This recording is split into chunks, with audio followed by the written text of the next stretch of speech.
I think Web3 gaming is really overgeneralized, and I think there are subsections within the industry itself. So you have, I call them Wall Street games, you have coding games, and then you have consumer games. And those three are very important. So the one that I'm least interested in is the Wall Street game. These are like wolf game type things where the game itself is moving money. I think that's a limited market.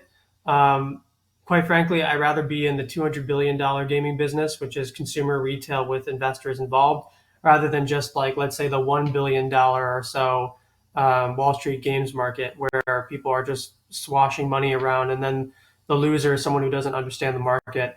And then you have the middle, which I find interesting, which is coding games. And I think these, I don't know where they're going to go, but I would consider something like Digi Daigaku to be something in the middle, which is Gabriel Layden, where he's clearly building a consumer game, but he has a high emphasis on the tech behind it. For people who don't know, Gabriel Layden was formerly founder and CEO of Machine Zone, which was extremely successful.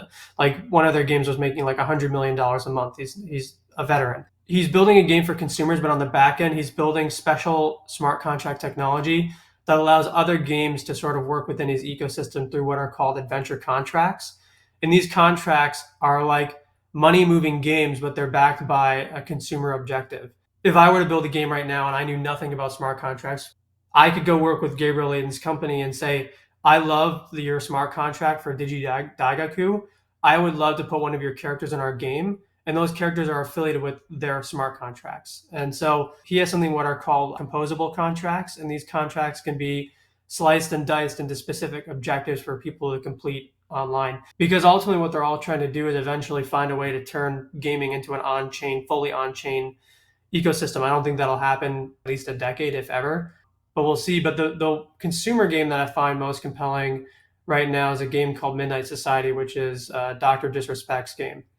Yeah. They were smart with the tech. They partnered with a group called Stardust. Shout out to them. They're a great group. And effectively, have a custodial wallet business where they will set up all the contracts on what's called an ETH L2. And then when you want to play the game, you are using their wallet so you can pay in cash or credit card.